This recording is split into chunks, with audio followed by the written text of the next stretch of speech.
समस्ते कहानी पसंद करती जदिओ सेगुड़िक समय सहित बदलू थाए किंतु सबुबले पुराणा कहानी समस्तंकर प्रिय होई रही थाए कारण से माने केवल आमको किछि कहंती नहीं बरं आमको किछि शिक्षा मध्य दियंती। कहानी गुड़िक आम समय को मन पकाई दियंती।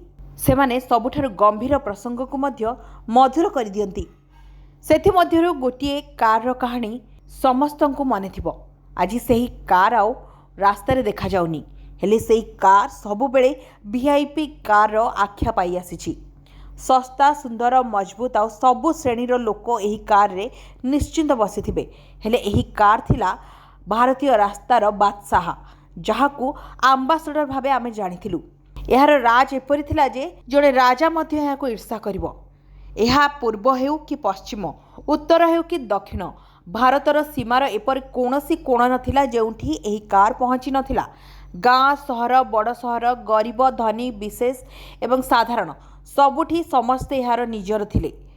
56 वर्ष धरी यह भारतर रास्ता एवं भारतीय हृदय रे राज करथिला। भारत निर्मित भारतर प्रथम कार हिंदुस्तान मोटर्स द्वारा निर्मित।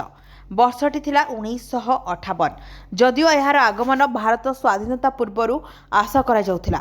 सही समय रे महात्मा गांधी घनिष्ठ बंधु थिले राजस्थान रे जड़े मारवाड़ी व्यवसायी जीडी बिरला, घनश्याम दास बिरला। तांको भाई थिले बीएम बिरला। से माने हिंदुस्तान मोटर्स नामक एक कंपनी आरंभ करथिले। वर्षटी थिला 1942 मसीहा। जदिओ सेतेबेले भारत रे कोनोसी विशेष प्रजुक्ति विद्या नथिला, जहा थिला ताहा अधिकांश ब्रिटिश मानक पाखरे थिला। तेणु बीएम बिरला एक इंग्राजी कंपनी मोरिस मोटर्स सहित सहभागिता करथिले।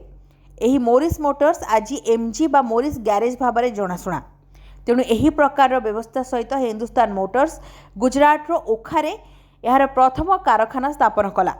सेठारे कारखाना स्थापन करिवार एक दृढ़ कारण थिला। मोरिस मोटर्स विदेशरू कार पार्ट्स इत्यादि समुद्र पथरे भारत पठाउथिला। एठारे सेगुड़िक हिंदुस्तान मोटर्स कारखाना रे एकत्रित एवं मेल करा जाउथिला। एहीपरि कार प्रस्तुत होइथुला। जेहेतु ओखारे एक बंदर थिला तेणु एही जंत्रपाति परिवहनर खर्च संचय हेउथिला। कारटी बहुत महंगा नथिला तथापि एही प्रकार धारा अधिक दिन पर्यंत जारी रहिला नाही। मध्यवर्ती समय रे द्वितीय विश्वयुद्ध परि अनेक विपर्यय घटिथिला। प्राय 5 वर्ष पर जितेबले भारत स्वाधीन हैला बिरला तांकर कारखाना को गुजरात रु बंगाला को स्थानांतरित कले। से कलिकता रु प्राय 10 किलोमीटर दूर रे उत्तरपड़ा रे एक कारखाना खोलिले। से पुणी थरे मोरिस मोटर्स सहित एक चुक्ति कले जे एबे कार पार्ट्स गुडी को एकत्रित किंबा जोड़ा जीव नाही बरं संपूर्ण कार तैयारी हेबो। मोरिस मोटर्स एही चुक्तिनामा को ग्रहण कला एवं भारत पाई कंपनीर कार गुड़िक हिंदुस्तान मोटर्स कारखाना रे किछि नूतन ना रे तैयारी करागला। एही सीरीजर प्रथम कार 1949 मसीह मोरिस 10 थिला। भारत रे याकू हिंदुस्तान 10 कहा जाउथला। एहा परे मोरिस 14 अर्थात हिंदुस्तान 14 आसीथिला। तापरे मोरिस माइनर अर्थात बेबी हिंदुस्तान आसिला। शेषरे 1957 मसीह मोरिस एक्सपोर्ट सीरीज 2 प्रचलन करा जायतिला। याकू भारत रे हिंदुस्तान लैंडमास्टर कहा जाउथला। एही कारटी बहुत आरामदायक थिला किंतु भारत रे अधिक समय पर्यंत चली नथिला। तेणु हिंदुस्तान मोटर शीघ्र याकू तैयारी करबा बंद कर देथिला। यार स्थान रे भारतीय परिवेश अनुसार किछि छोट परिवर्तन सहित मोरिस एक्सपोर्ट सीरीज 3 को आम्बासडर भाबे भारत रे प्रचलन करा जायतिला। आ वर्षटी थिला 1958 मसीहा।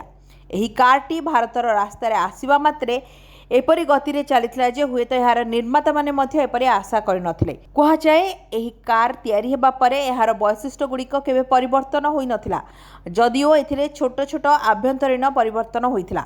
एहा सत्वे या भारतर सबु रास्ता से गाँ हेउबा सहर सबुठी दौड़ीबारे लागिला। जदि जने साधारण लोक एथिरे निजर बड़ बड़ लगेज सह एही गाड़ी रे यात्रा करे तेबे एही कारटी गोटे साधारण लोक पई उद्दिष्ट होई जाय। जदि एक मध्यवित्त परिवार एहाकू चलाए तेबे एहा परिवारर प्रत्येक सदस्यंकू निजर करिनेला परी आपनार कार होई जाए। जदि केही याकू एक काम करुथिबा टैक्सी परी चलाए तेबे व्यवसाय रे भी निजकू यात्रीवाही टैक्सी करी ड्राइवर को खूब लाभ दिए। जदि राष्ट्रपति प्रधानमंत्री मुख्यमंत्री वरिष्ठ अधिकारी मानक परी विशेष व्यक्ति माने एथिरे चढ़ती तेबे यह सेमानक परि स्वतंत्र भी हो जाए अर्थात गोटे वीआईपी कार रे परिणत हुए सेतेबेले से आम्बासडर रु लाल नील हलदी आलोक लगाइथिबा आंबी हो जाए किंबा केतेबेले चलचित्र रे राम प्यारी भी हो जाए। साधारणतः एक कार भल हेबा परे मध्य लोक माने याको किनिबाको संकोच करती कारण यह टैक्सी भाव में व्यवहार हेबा आरंभ होइछि किंतु आंबी एक भिन्न कार 2013 रे याको विश्वर सर्वोत्तम टैक्सी मान्यता दिया जायतिला। ଏହା ସତ୍ତ୍ୱେ ଯେଉଁମାନଙ୍କ ଘରେ ଏହା ପାର୍କିଂ କରାଯାଇଥିଲା ସେମାନେ ଏହାକୁ ନିଜଠାରୁ ଦୂରେଇ ରଖି ପାରୁନଥିଲେ ବରଂ ସେମାନଙ୍କ ଛାତି ଗର୍ବରେ ଫୁଲି ଉଠୁଥିଲା।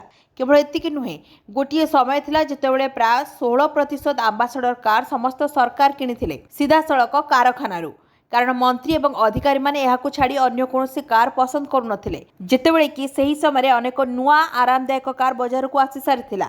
ଯଦିଓ ହୃଦୟରୁ ନୁହେଁ କିନ୍ତୁ ହୁଏତ ସୁରକ୍ଷା ଦୃଷ୍ଟିକୋଣରୁ 2003ରେ तत्कालीन प्रधानमंत्री अटल बिहारी वाजपेयी आंबी को हटाई देथिले किंतु यह सत्वे समस्तक मध्य यार लोकप्रियता परिवर्तन होई नथिला किंतु 56 वर्ष धरी शासन करी केही क्लांत होई पारंती तेणु समय सहित पुराना आंबी पाई प्रतियोगिता मध्य कठिन होइथला। यह देखि हिंदुस्तान मोटर्स मालिक माने दिने निष्पत्ति नेले जे एबे आंबी को रास्तारू हटाइबाक पड़िबो एवं सेमाने ताहा कले। 2014 मसियारे शेष आंबी कारखानारू बाहरिथिला किंतु निश्चित भाव में सबुदिन रास्तारू हटाइबा नुहे तेज पुणी थे शुणा मिलूँ जे आम्बासडर नुआ रूप में फेरुछि।